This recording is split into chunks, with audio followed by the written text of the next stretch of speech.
Bom dia. A direção da Escola Sabatina dá as boas-vindas a todos os irmãos, a todas as visitas, a todos aqueles que lá em casa, neste momento, decidiram ligar-se à nossa Igreja de Canelas para assistir ao nosso programa nesta manhã de sábado.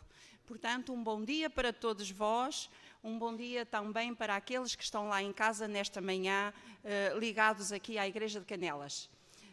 Gostaria agora de dizer que hoje é sábado, está um belo dia, uma bela manhã, e é um belo dia também para nos encontrarmos aqui, para nos relacionarmos uns com os outros, como diz a lição, para fazermos amizades de irmãos uns para com os outros, como diz a lição desta semana. Por isso, para todos vocês, um bom dia.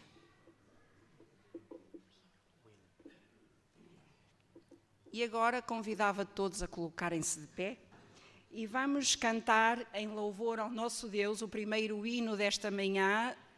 Não os hinos de louvor, já se cantaram, já sei que vocês afinaram as vossas vozes, mas agora vamos então colocar-nos de pé e vamos cantar o hino 289.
Todos, quando puderem ajoelhar-se, vamos fazer a primeira oração.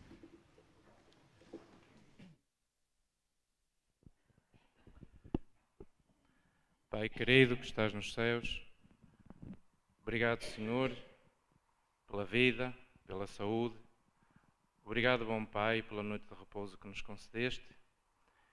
E agora, Senhor, estamos perante Ti para Te louvar com esta escola sabatina, para Te honrar, para crescer espiritualmente também. E para isso, Senhor, pedimos a Tua presença, para que possas dirigir estes momentos. Que eles possam, Senhor, ser produtivos para o crescimento da nossa fé.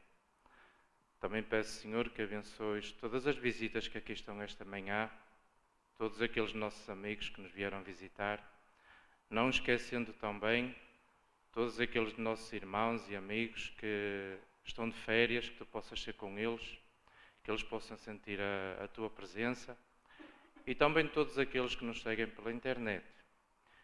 E sem exceção, bom Pai, que todos possamos estar perto de Ti e assim, Senhor, possamos sentir um pouco da paz do céu aqui nesta terra. Perdoa nossas faltas, em nome de Jesus. Amém.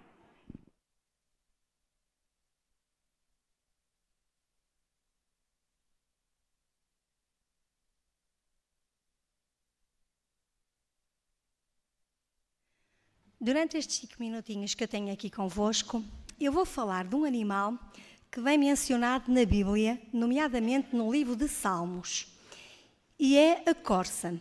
A corça, se vocês não souberem muito bem o que é o animal que nós conhecemos como o Bambi. Castanhinho, com aquelas manchinhas begezinhas e que todas as crianças gostam de mexer e de tocar quando passam nos jardins zoológicos ou em algum sítio onde eles estejam. E esta corça tem uma característica muito engraçada e muito interessante. Ela é um animal de pequeno porte, vive na Europa, mas também vive na Ásia e no Médio Oriente e na África. E ela, além das suas particularidades, tem uma que sobressai, que é o seu olfato. Ela tem um olfato extremamente apurado. Ela consegue, a quilómetros de distância, descobrir onde está a água. E tem uma coisa também muito interessante, é que ela consegue descobrir água a alguns metros de profundidade. Portanto, este animal, quando tem sede, ele ou vislumbra ao longe a água e vai lá e bebe, ou então ele procura na terra, ele tem tipo um sensor, e a metros de profundidade ele consegue captar água e escava para conseguir saciar a sua sede. E aconteceu uma coisa muito interessante. Há uns anos atrás, no Médio Oriente, sabem que é uma região árida, tem muito deserto, e para a água passar de sítios para sítios, para cidades ou de localidades, eles construíram umas tubagens tipo um oleoduto, só que à superfície da terra, e em vez de passar o petróleo, passa a água. E diz-nos, onde eu tirei esta história, que as corças naquele deserto, como têm tanta sede, elas vão para os oleodutos e estão atentas. E quando sentem a água a passar, elas põem-se em cima dos oleodutos e correm todos os oleodutos até ao fim para ver se encontram algum sítio onde aqueles canos tenham água e que esteja a verter para que eles possam beber a sua água, ou então levá-los até ao fim do cano e lá encontrarem a poça ou encontrarem uma albufeira onde a água está a ser captada. E no livro de Salmos, eu disse que este animal era referido pelo salmista, pelo rei Davi. E ele diz que, no Salmos 42, 1 e 2, ele diz assim: como suspira a corça pelas correntes das águas, assim por ti, ó Deus, suspira a minha alma tem sede de Deus. Quando o salmista aqui neste capítulo, nestes 2 versículos, está a falar e está a fazer uma reflexão e a comparar a sede que ele tinha à sede da corça, não era uma sede física, não é? Era uma sede espiritual.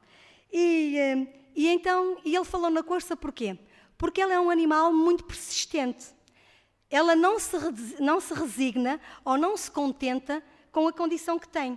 Ela não tem água, ela vai procurar. Eu disse que se ela consegue ver a água a alguns metros de profundidade e escava. No deserto da África, o que é que ela fez? Percorre os canos até chegar à fonte ou a algum sítio onde a água se perca. E nós podemos ser um bocadinho comparados com esta corça. Nós somos humanos, mas somos cristãos. E como a corça precisa da água para se alimentar, porque nós sabemos muito bem que sem água, sem alimento podemos viver alguns dias, mas sem água não, nós também precisamos do nosso alimento espiritual. E qual é o nosso alimento espiritual? É a água da vida. É a água que o salmista, que o rei Davi está a falar, não é? A alga que lhe sacia a sede. E é preciso nós como cristãos, pensarmos um bocadinho e refletirmos realmente naquilo que estamos a fazer na nossa vida. Se nós realmente estamos a ser persistentes, já que nos assumimos como cristãos, nos assumimos como adventistas, que temos uma mensagem, que somos a igreja que tem as promessas de Jesus, que sabemos que aqui que está a verdade e que anunciamos isto aos outros, será que nós estamos a ser persistentes como a corça e ir diariamente alimentar-nos à fonte que necessitamos para que o nosso crescimento espiritual se mantenha, para que eu, como cristão, me mantenha viva? Nós, humanos, durante 3 dias, durante um mês, podemos estar sem comida, mas só vivemos 3 dias sem água. Mas a nível espiritual, aqui não estamos a contabilizar um dia, nem 2 dias. Nós estamos a contabilizar o tempo que estamos aqui nesta terra. E que estamos a contabilizar qual é o nosso futuro, não é? Nós queremos todos estar lá um dia no céu. Queremos ver as promessas de Jesus cumpridas. Então estamos nós a ser persistentes ou estamos a ter algum entrave? Estamos a ser um bocadinho resilientes e acomodamos à nossa situação? É muito fácil, nós somos humanos. Satanás está aqui nesta terra e ele pretende o quê? Que o grupo dos remidos seja quê? O mais pequenino possível. E ele conhece-nos perfeitamente. Ele consegue nos conhecer melhor do que nós próprios. Ele sabe onde é que estão as nossas fraquezas. E sem nós nos apercebermos, imperceptivelmente, ele vai lá e começa a atacar. E o que é que acontece? Nós começamos a murchar. E às vezes não nos apercebemos, porque nos acomodamos à situação. Acomodamos-nos e não procuramos a água. E acabamos por começar a morrer. Começamos a murchar. Mas como uma planta que murcha, que a gente vê que está murcha e vai começando a pôr água aos bocadinhos e ela arrebita, nós também temos que fazer uma reflexão na nossa vida e vermos em que ponto é que nós estamos. Se realmente estamos uma planta viva, não é? Que irradia, ou se estamos a ficar uma planta murcha. Então precisamos de ser regados. Mas numa planta nas nossas casas, somos nós que regamos. Aqui, nós temos que ir à fonte. A fonte está a jorrar água. Quem é essa fonte? É Jesus. É a escola sabatina, é a Bíblia, é um virmos à igreja, é a oração. Tudo isso é a fonte do nosso alimento. E nós temos, porque Jesus está lá, está com as mãos abertas. Só temos nós que assegurarmos. Nós é que nos temos que ir alimentar. Em Apocalipse 22:17 diz, Jesus diz, quem tem sede, venha, e quem quiser, receba de graça a água da vida. É de graça. É só nós querermos. E eu acho que todos nós queremos. Os rios da água da vida representam o quê? O Espírito Santo. Não é? E o que é que Ele nos dá? Dá-nos a coragem, dá-nos a força, dá-nos a paciência, dá-nos o amor, dá-nos a compreensão, dá-nos isso tudo que nós, humanos, e com a nossa característica humana, é difícil de as mantermos. Mas alimentados na fonte verdadeira, isso brota, começa a brotar simplesmente e a gente nem dá conta, porque a nossa ligação é forte, não é? Temos que estar ligados à videira, para quê? Para podermos dar bons frutos. E, portanto, se formos alimentados com esta água da vida, nós vamos reavivar, vamos ficar outra vez fresquinhos, arrebitados. Jesus é a fonte da água da vida. Por meio da sua morte e ressurreição, podermos ter a vida eterna. Basta só nós queremos, só depende de nós. Todos temos sede de Deus. Ou eu acho que todos nós temos sede de Deus. Ou temos que ter todos sede de Deus.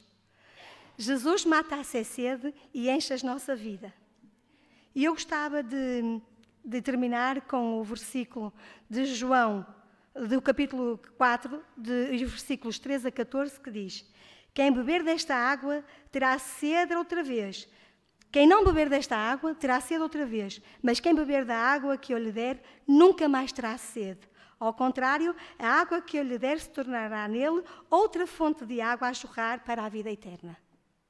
E o meu desejo que deixa cada um de nós aqui esta manhã é que realmente nós possamos sentir essa sede, pararmos um bocadinho e vermos em que ponto é que estamos. Se realmente estamos conscientes do estado em que estamos vivos, estamos arrebitados, não vou dizer mortos porque ninguém está nesse ponto, mas podemos estar um bocadinho mais abaixo, mas temos que nos arrebitar, então refletir e pedir realmente a ajuda a Deus e virarmos em oração, no estudo da palavra, virmos à igreja, porque assim nós vamos crescer, vamos arrebitar e podemos refletir aquilo que nós queremos refletir para os outros e através do nosso exemplo, da nossa vida aqui dentro da igreja, uma igreja unida, cristãos unidos, podemos transmitir a mensagem aos outros e os outros conhecerem quem é Jesus.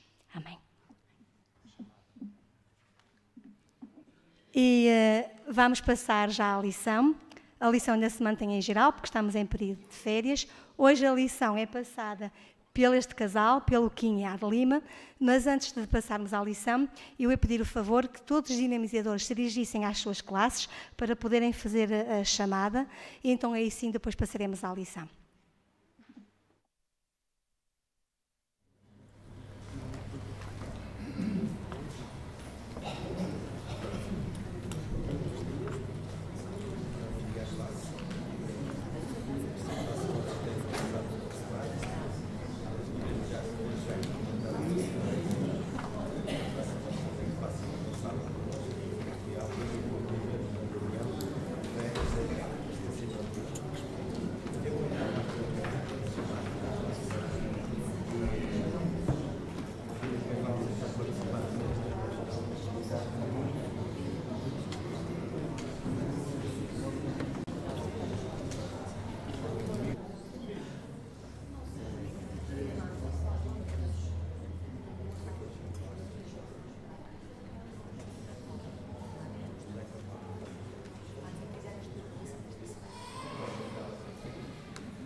Não esquecendo os nossos amigos e irmãos que nos acompanham pela internet, e que estes momentos de partilha da Palavra de Deus possam servir em primeiro lugar para nos aproximarmos mais de Deus, mas também uns dos outros.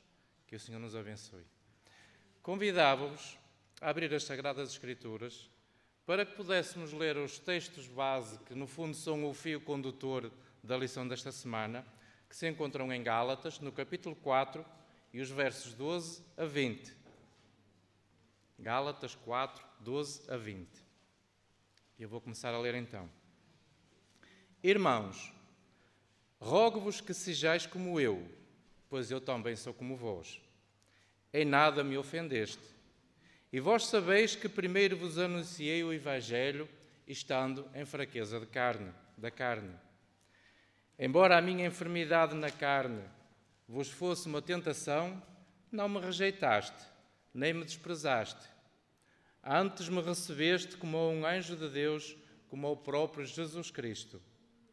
Qual é logo a vossa bem-aventurança? Dou-vos testemunho de que, se possível fora, terias arrancado os vossos olhos e me terias dado. Fiz-me acaso vosso inimigo dizendo a verdade? Os que vos obsequiam não o fazem com sinceridade, mas querem afastar-vos de mim, para que vós tenhais zelo por eles. É bom ser zeloso, mas sempre do bem, e não somente quando estou presente convosco. Meus filhinhos, por quem de novo sinto as dores de parto, até que Cristo seja formado em vós. E eu bem quisera agora estar presente convosco e mudar o tom da minha voz, porque estou perplexo a vosso respeito. Amém.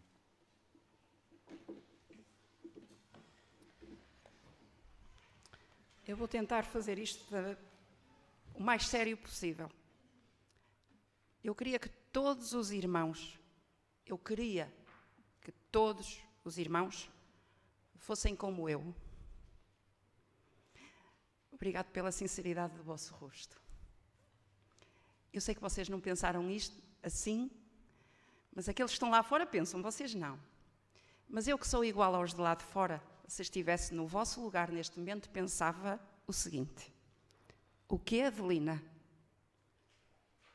Tu, com altos e baixos na tua vida, com problemas, pecadora, o que é que tomaste ao pequeno almoço esta manhã?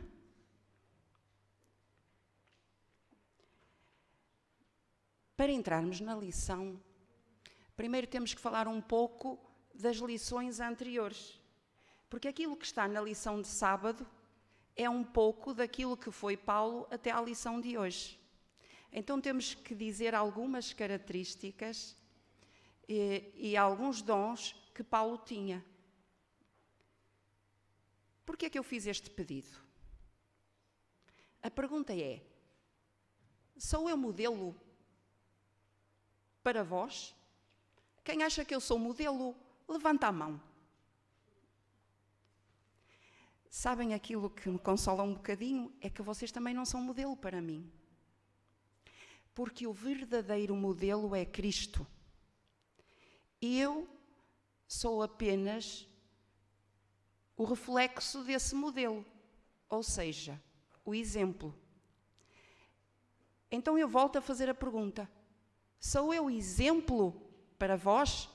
Quem acha que eu sou exemplo, levanta a mão. Sabem uma coisa? Ninguém levantou a mão, mas vocês todos são um exemplo para mim, uns para os outros, assim como eu sou para vocês todos. A questão é: sou eu um bom ou um mau exemplo? Mas nós, que fazemos parte desta igreja, somos todos exemplos uns dos outros. Porque aquilo que o cristão é apenas o refletor do modelo que é Cristo.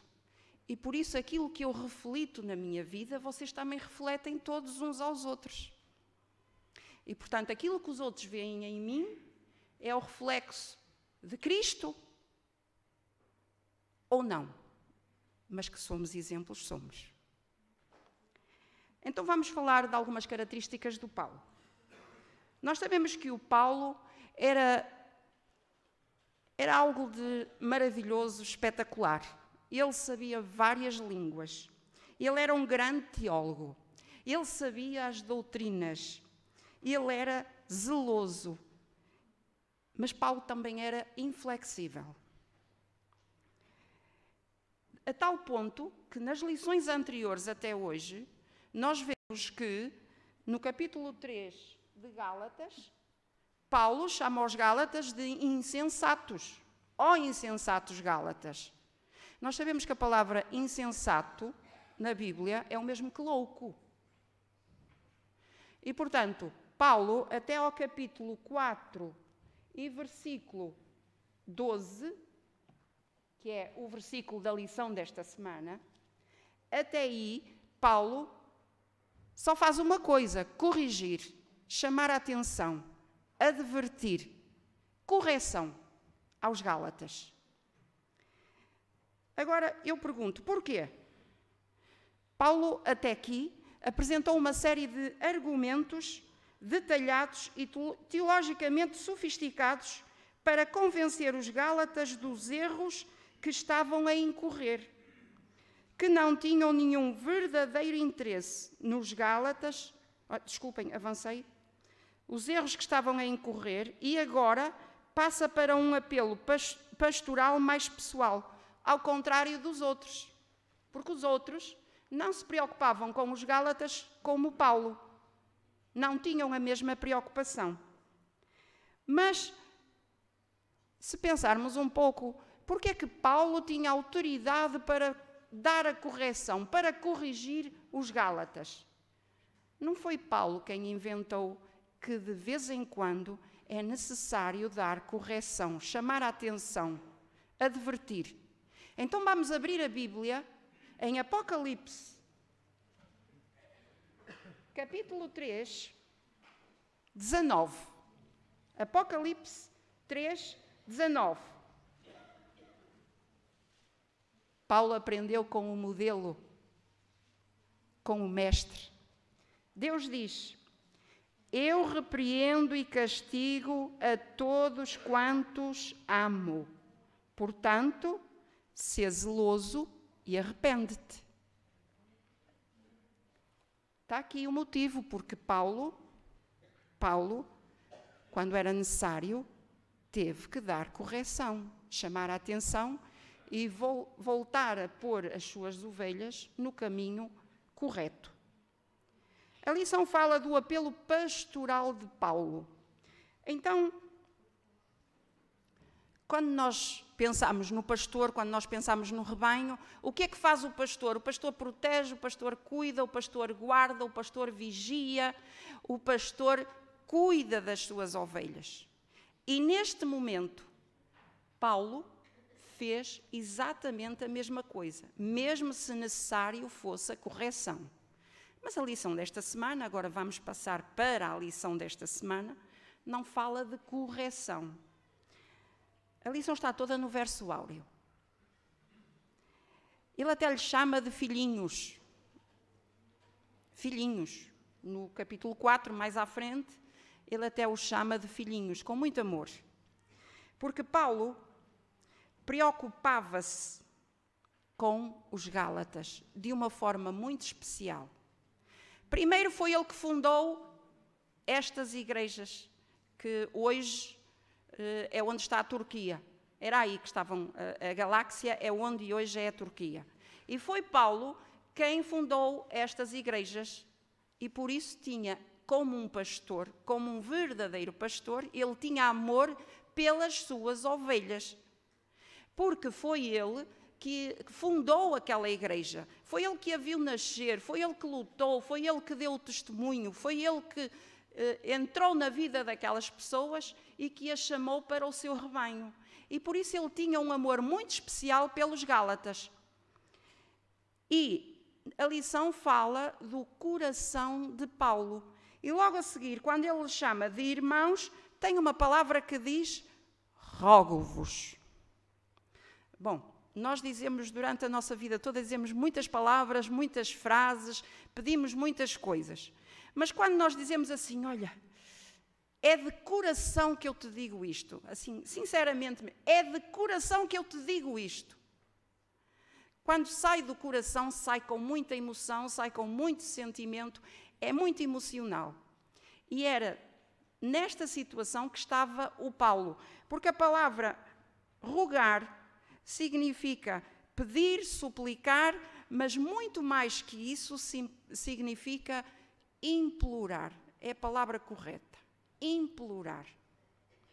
Ou seja, eu amo-vos tanto, tanto, que eu imploro que vocês sejam como eu. Lembram-se que eu disse, eu quero que vocês sejam como eu. Eu fiz isto de propósito. Lembram-se? Quero. Ele não disse eu quero. Ele pediu, ele suplicou, ele rogou de coração, com muito amor. Eu rogo-vos que vocês sejam como eu. Então, qual era o objetivo de Paulo? Serem como eu. Serem como eu como? Serem como eu, que vejam Cristo em mim e que os vossos atos sejam atos que mostrem aos outros aquilo que Deus quer de vós. Que vocês reflitam aos outros. Quando Paulo se misturava, ele era notado. Ele não passava despercebido. Aquilo que ele fazia, aquilo que ele dizia, despertava a atenção. Então, era isso que ele queria dos Gálatas. Que eles fossem como ele. Que eles tivessem Cristo no coração. E que tivessem uma transformação tal, que voltassem a ser aquilo que eram quando ele fundou como igreja os Gálatas, que eles voltassem ao caminho certo, que eles voltassem a ser o que era. Porque mais à frente ele diz, eu também sou como vós, não é? Que eles voltassem a ser aquilo que eles eram antes e que eles estavam a perder no seu caminho. Ele fala até das dores de parto. Eu sei que as senhoras mães sabem bem o que é isso. E hoje, quando estávamos a começar a escola sabatina, eu costumo dizer, estou a ouvir uma gaitinha. Sei que há uma recente mãe lá em cima, ou pelo menos estava, não estou a vê-la agora, que há pouco tempo foi mãe. Vocês mães sabem o que é isso? Dores de parto. Vou-vos dizer um segredo, eu não sei. Eu tive 2 filhos, adormeci e quando acordei já estava, mas eu não sei o que é as dores de parto porque eu não tive dores nenhumas. Eu sou mãe daqueles meninos que quando decidem nascer, ficam lá no canto e não querem sair. E por isso eu não sei o que é as dores de parto, estou na vossa situação, homens. Mas eu sei que vocês também sabem o que é a preparação para o parto. Porque vocês que conviveram com elas sabem a preocupação, o que é necessário, se está tudo bem, se tudo vai correr bem, se o nascimento vai funcionar, se vai ser normal, se vai estar perfeito, se não vai haver problema, não é? Vocês, maridos, sabem também como é que funcionam as dores de parto, porque vocês sentiram a preocupação das vossas esposas. E Paulo compara aqui com as dores de parto, porquê? Porque muito antes do parto, tudo começa lá dentro. E a transformação do cristão começa da mesma forma, de dentro para fora. E as dores de parto, antes de chegarem as dores de parto, tudo começa de dentro para fora, com a criação do novo ser que está a ser criado, que vai sofrendo transformações, alterações, até chegar às dores de parto. A lição fala disso. Esta transformação é a transformação que o cristão deve ter quando aceita Cristo. Uma transformação de dentro para fora. Nunca de fora para dentro. Porque senão estão lá coisas que nós não queremos arrumar. Estão lá coisas que nós não queremos deixar. Estão lá coisas que nos desviam da comunhão com Deus. E por isso, se for de dentro para fora, significa que nós despejamos tudo para que Deus entre e ocupe o lugar. E agora, com Deus no lugar, com Deus no coração, nós vamos sofrendo essa transformação que Cristo faz em nós. O objetivo de Paulo, apelar ao coração, era dizer aos Gálatas que queria restaurar relacionamentos. Esta lição fala de relacionamentos. O objetivo de Paulo era restaurar relacionamentos perdidos, que foram perdidos, que os Gálatas foram se afastando e foram perdendo ao longo do tempo. Então Paulo O objetivo era restaurar os relacionamentos entre ele e os Gálatas uns com os outros e como igreja. Aquilo que Paulo mais desejava era uma transformação novamente no coração daquelas pessoas. Paulo não procurava umas alterações menores nos Gálatas, mas sim uma transformação tal que vê-los fosse como ver a Cristo.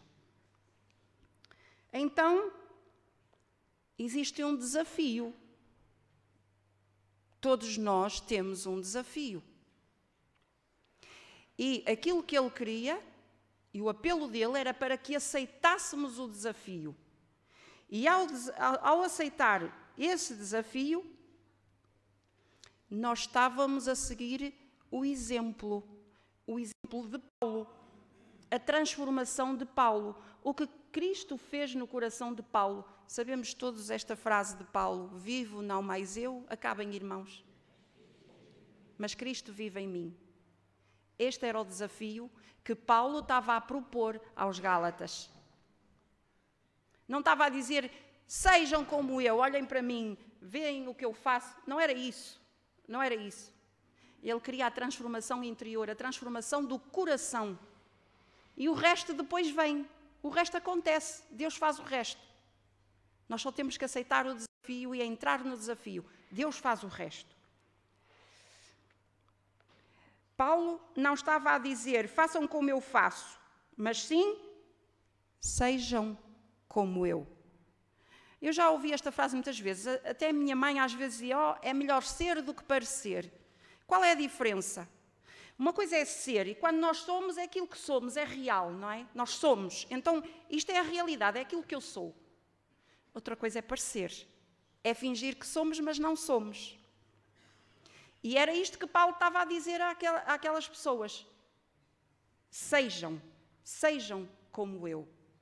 Sejam. Não quero que pareçam, que vocês arranjem um ídolo e depois adoram aquele ídolo e qual é a tendência? É fazer tudo que o ídolo faz. Não é? Estamos a copiar, estamos a fazer aquilo que o nosso ídolo faz. Mas isso é uma cópia, isso não é ser, isso é copiar. Mas depois Paulo mais à frente diz assim, sejam como eu, porque eu também sou como vós. Sou como vós. Então Paulo estava tão transformado. Paulo tinha sido tão transformado por Cristo e era como eles. Era assim.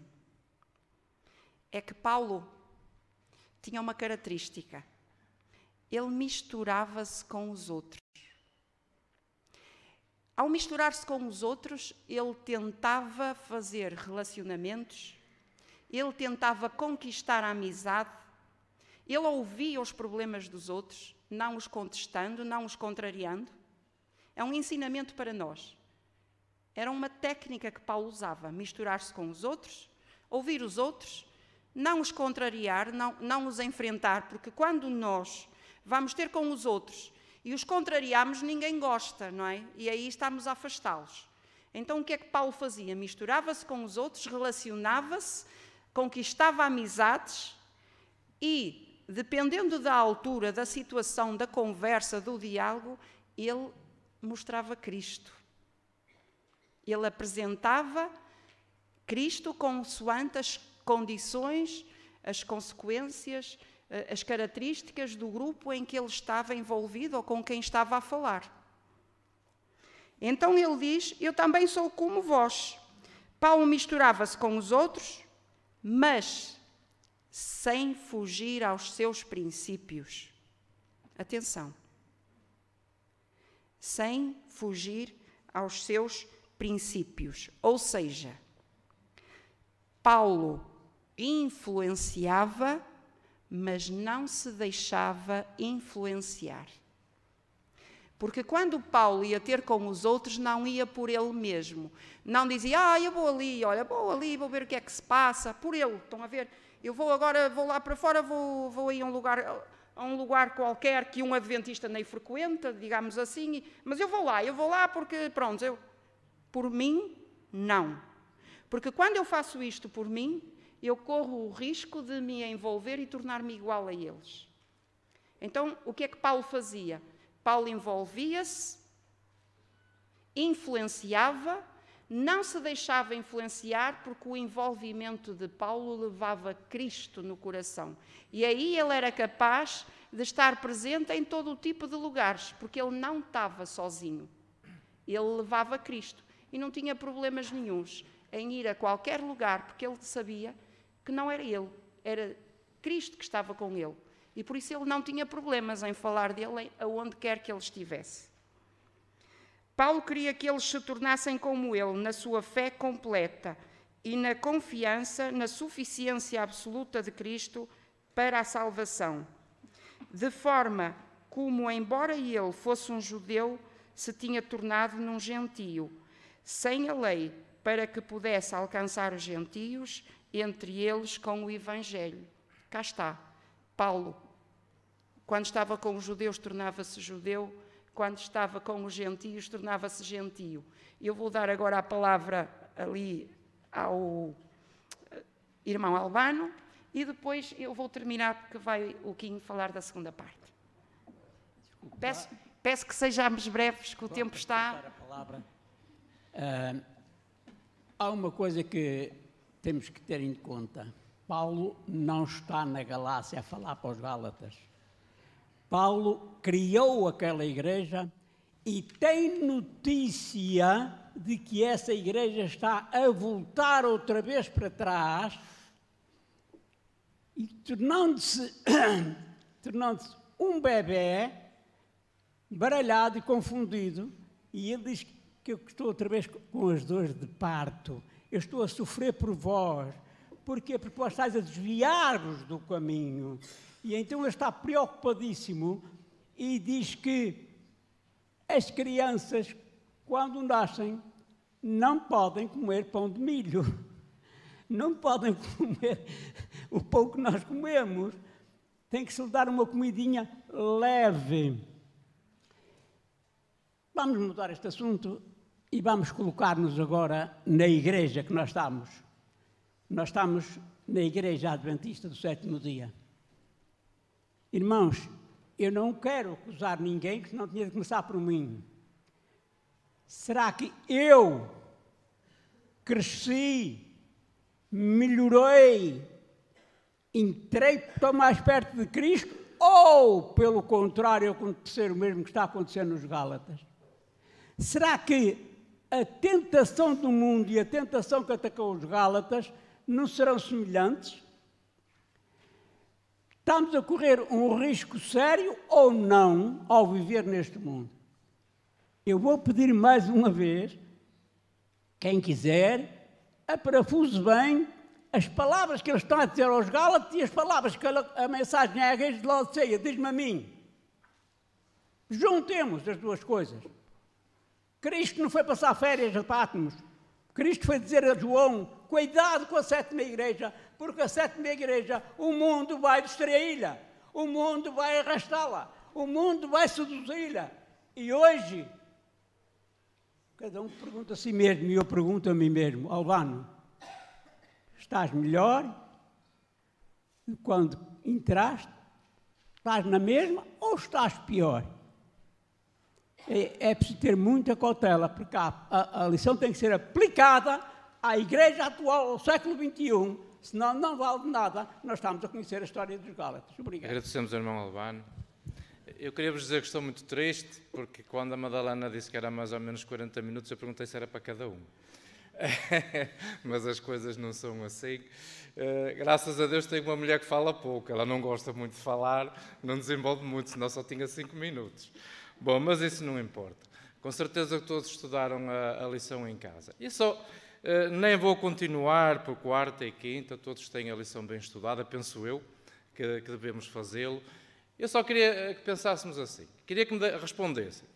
Acham que Paulo foi um grande homem ou não foi? Um homem de Deus, claro, é nesse aspecto que eu estou a falar. Então, quando eu vejo a minha vida, algo não está bem. Ele devia ter superpoderes, porque realmente eu não consigo ser como o apóstolo Paulo. Era esse desafio que, em 5 minutos, menos ainda, vou procurar fazer convosco, para que pensássemos e refletíssemos nos 5 estados de Paulo. Eu digo estados, é uma palavra que foi composta por mim, mas isto tem a ver com cada um de nós. Em primeiro lugar, Paulo foi chamado por Deus, foi ou não foi? Conhecemos a história, a caminho de Damasco, sabemos como foi, mas ele foi chamado por Deus. Eu pergunto-vos, e dirijo-me em especial para os membros batizados da Igreja Adventista do Sétimo Dia, acreditam ou não que foram chamados por Deus? Então, aparentemente, estamos em pé de igualdade com o Paulo. Estamos ou não estamos? Somos seres humanos, fomos chamados por Deus e aqui estamos. Agora, Paulo, quando conhece a palavra de Deus, quando Deus lhe diz o que ele tem de fazer, quando ele começa a compreender, e como disse o irmão Albano, quando ele começa a deixar de beber leite, ele encontra ali algo que não é normal. Eu tenho que ser assim. Não, isso não está bem. Eu não consigo ser assim. E ele queria mudar a sua maneira de ser. Nós conhecemos a história de Saulo. E ele queria mudar, mas ele disse, eu não consigo. O querer está em mim, mas não está a efetuar. Eu pergunto-vos, prezados irmãos, isto acontece convosco ou não? Então Paulo está em pé de igualdade para connosco. E ele diz, até o verso 24 que nós conhecemos de cor, ele começa por dizer aquilo que eu quero eu não faço, o que não faço isso eu quero, miserável homem que eu sou. E eu pergunto, irmãos e irmãs, alguma vez vocês já disseram isso vós próprios? Não quero que respondam, quero que pensem só. Já dissemos isso. Miserável homem que eu sou. Mas Paulo não fica por aí. Ele sabia algo que podia fazer a diferença. E esse algo tinha que vir de fora. Esse poder tinha que vir de Deus. E então, eu peço desculpa, só tenho aqui os versículos para não estar a pegar na Bíblia. E ele vai começar a sua luta no grande conflito, que todos nós começamos também. Ele vai olhar para Cristo, vai cair como nós caímos, mas ele não tira os olhos do alvo. De certa maneira que ele diz em Filipenses, irmãos, quanto a mim, não julgo que o hoje alcançado, mas a coisa faço, é que esquecendo-me das coisas que atrás ficam e avançam para as que estão diante de mim, prossigo para o alvo. E eu penso que é isso que nós devemos fazer. Todos nós pecamos, todos nós temos defeitos. Se calhar durante esta semana fizemos coisas que não devíamos ter feito, dissemos coisas que não devíamos ter dito, mas vamos deixar para trás. Vamos confiar que Deus tem o poder para mudar a nossa vida. Vamos fazer como Paulo. Vamos olhar para o alvo que é Cristo, para um modelo que não tem falhas. E é engraçado que aquele homem que algum tempo atrás tinha dito, miserável homem que eu sou, o que é que ele vai dizer a seguir? Já foi dito pela Adelina. O que é que Paulo disse? Já não sou eu que vivo, mas Cristo vive em mim. Nós estamos a ver que este grande homem de Deus, e podemos falar de outros, nós até ontem quando estávamos a estudar, eu dizia assim, olha, modelo é Cristo, porque Cristo não tem falhas. Temos bons exemplos, temos José, não conhecemos as partes negativas, mas com certeza que ele tinha defeitos. Temos Daniel, aquele jovem. Paulo também é um exemplo na sua postura, na sua ligação a Cristo, mas não era um super-homem, era um homem como nós. Era um homem que tinha falhas. Era um homem que, apesar da sua doença, ele não perdeu a fé em Deus e realmente ele chega à situação de miserável que se considerara a dizer, já não sou eu, mas Cristo que vive em mim. Isto foi Paulo transformado por Cristo. Com certeza que isto tinha que acontecer cada dia, esta ligação que ele tinha com Deus. Até que damos um salto mais à frente e Paulo tem uma certeza. Eu vou-vos perguntar hoje. Mas não respondam, fiquem só com o pensamento. Eu pergunto a cada um de vós aqui esta manhã e também para mim. Se eu soubesse que ia morrer esta manhã, se eu soubesse que Jesus vinha hoje, eu tenho a certeza que estava salvo? Tenho eu a certeza de que estava salvo se de repente me desse um AVC e eu caísse? Mas Paulo tinha. Era um ser humano que falhava. E ele esquecia-se, porque Deus esquece também das coisas que ficam para trás. Mas ele tinha. Ele diz em 2 Timóteo 4, 7 a 8, combati o bom combate, acabei a carreira, guardei a fé. desde agora a coroa da justiça me está guardada. É uma frase forte.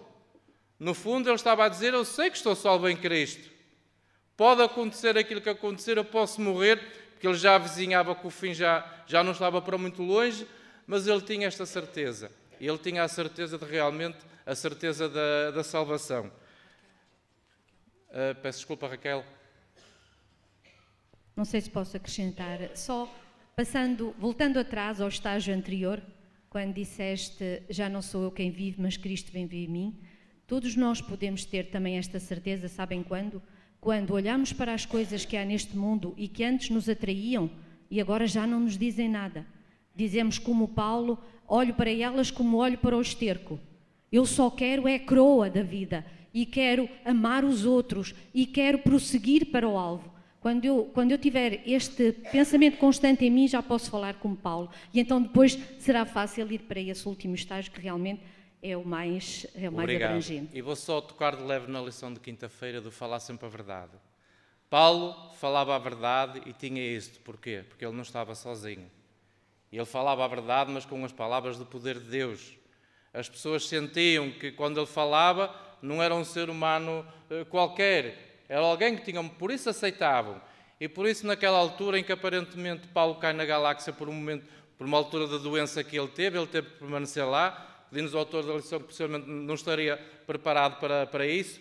Naquela altura em que alguém se tivesse uma doença, o que aconteceu com Jó, todos pensariam que ele estaria, que havia algo na vida dele que não estava bem e que até Deus o estava a castigar. Aquele povo aceitou. E ele falava a verdade e as pessoas atendiam porque ele era movido pelo poder do Espírito Santo.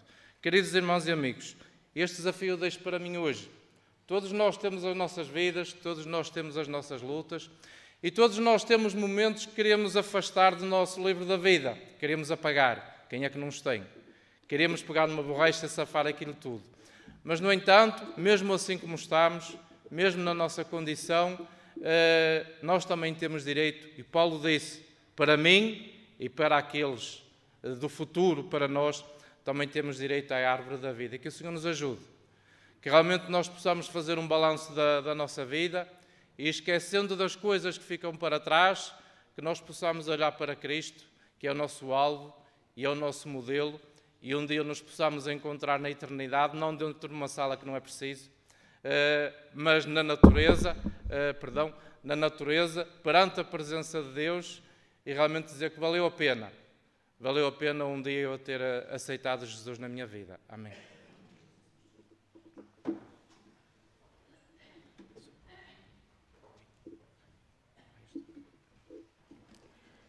A vida é uma bênção preciosa que Deus nos dá. Toda a vida vem de Deus, que nos criou de uma forma que é extremamente maravilhosa. As nossas vidas estão nas suas mãos, por isso. Ele é o nosso Criador, a Ele vemos a nossa vida. E Ele nos ama e quer o nosso bem.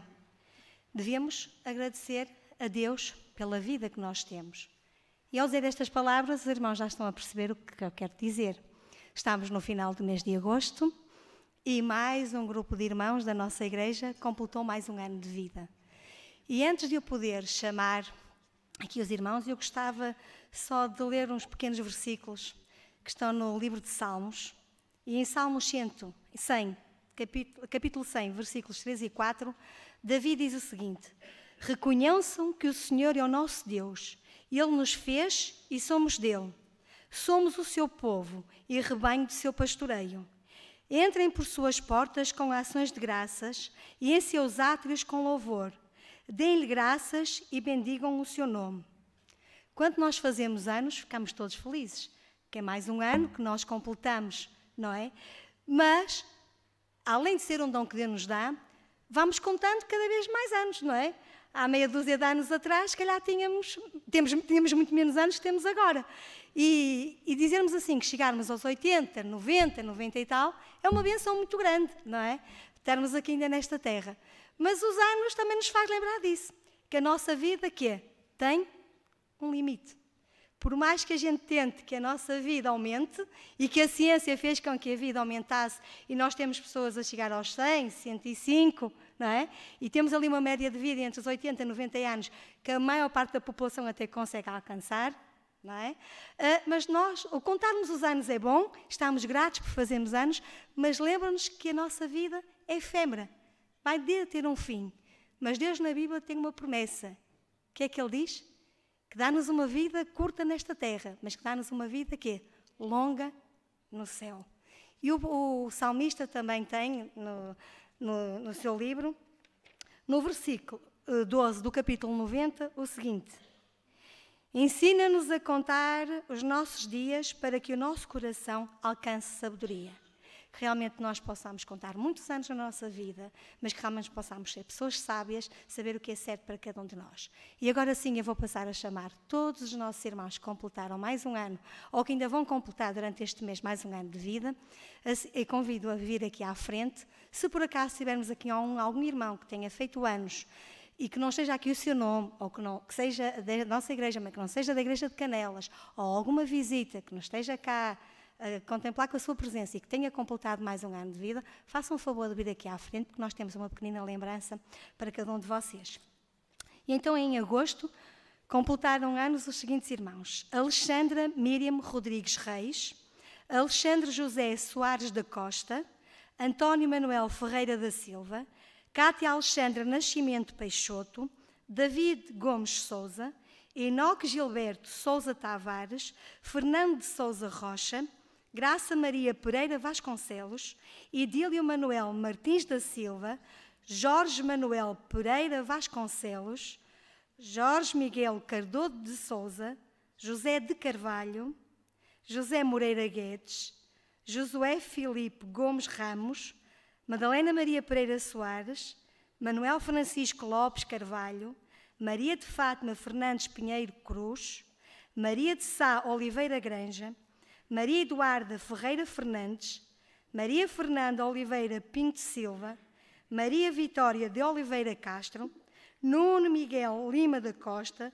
Ricardo Augusto Ferreira da Silva, Ricardo Jorge da Costa Faria, Sandra Raquel dos Santos Ferreira Soares, Serafim Teixeira Miranda e Vasco Filipe Barbosa Fontes. Como podem ver, realmente é um número muito grande dos nossos irmãos que completaram mais um ano. Que Deus realmente possa abençoar as suas vidas neste ano que se vai seguir.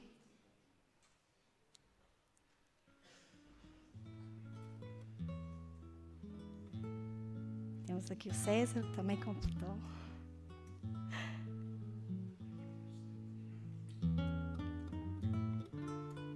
Apesar de termos um número enorme aqui na nossa lista, são pouquinhos os que estão aqui à frente, porque estamos no mês de férias, alguns estão ausentes, mas para a semana as suas lembranças serão entregues. Agradeço aqui a vossa presença, peço que se possam dirigir aos vossos lugares e agora sim vamos ter uma participação que nos vai elevar à reflexão e ao agradecimento a Deus.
Agradecemos a todos estes jovens que nos presentearam com um hino.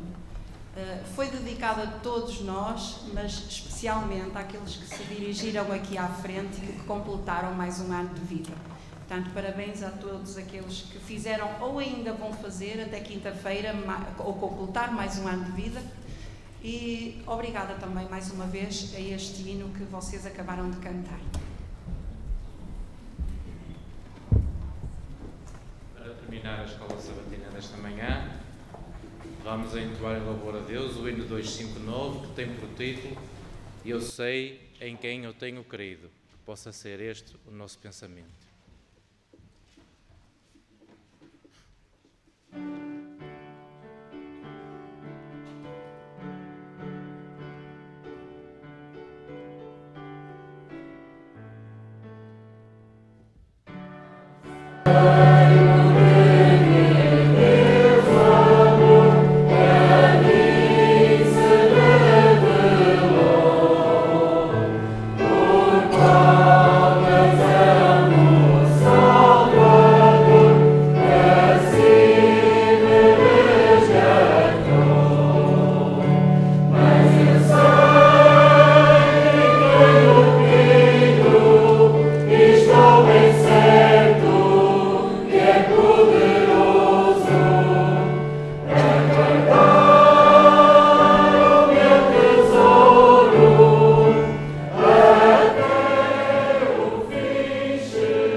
Santo Deus e Pai que estás nos céus, queremos te agradecer os momentos que passamos até agora, nesta manhã de sábado, contigo.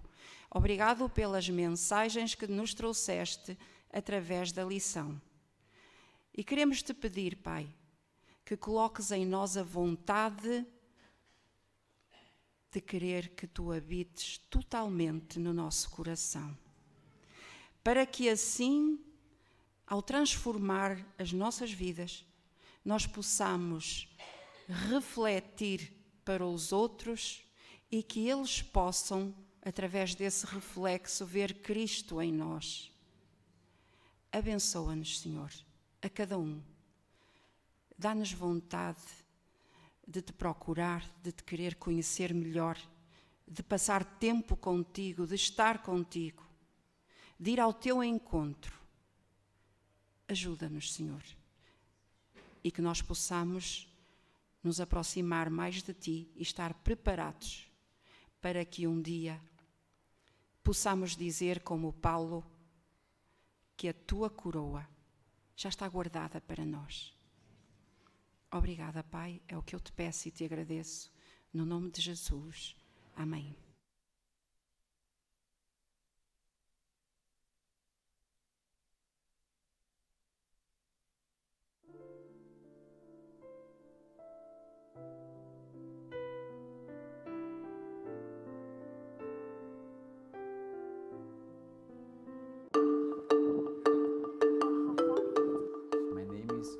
O meu nome é Giovan Monteiro.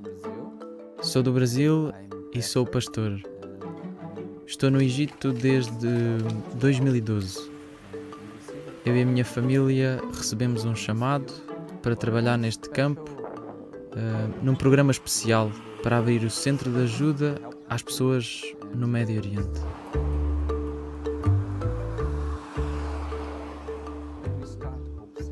Quando abrimos o Centro de Esperança, pensámos em ajudar as pessoas e a comunidade e mudar o estilo de vida. A ideia do Centro de Esperança é ajudar as pessoas em 3 áreas diferentes: emocional, física e intelectual. Aqui no Cairo temos muitas pessoas que sabem falar inglês, muitas querem, mas não conseguem. Temos um curso de línguas, não só para aprender inglês, mas também português, porque temos muitos egípcios que querem aprender a falar português por causa dos negócios.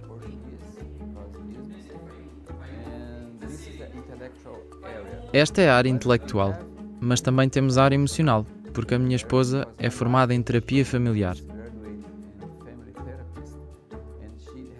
Ela tem ajudado as pessoas a lidar com os sentimentos e com as crianças, especialmente as mães, e com os desafios que elas enfrentam. Há muitas pessoas com problemas de nível sentimental. Ela tem estado a ajudá-las. Isto tem sido muito bom porque quando estão nas sessões a falar com ela, sentem confiança nela. Elas não falam só de sentimentos, começam também a abrir o coração. Então, temos a oportunidade de lhes falar um pouco mais e aprofundar algumas questões.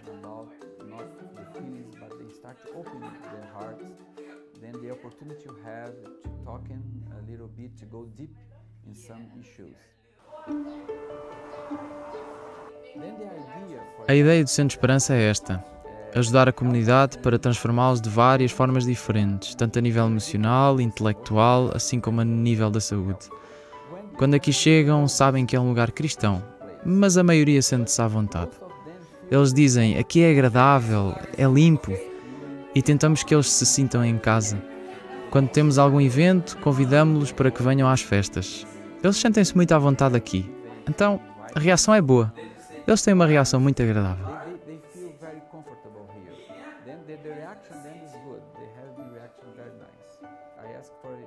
Peço que possam orar por nós para que Deus envie o Espírito Santo para nos ajudar em todas as dificuldades que temos a orientarmos as pessoas aqui.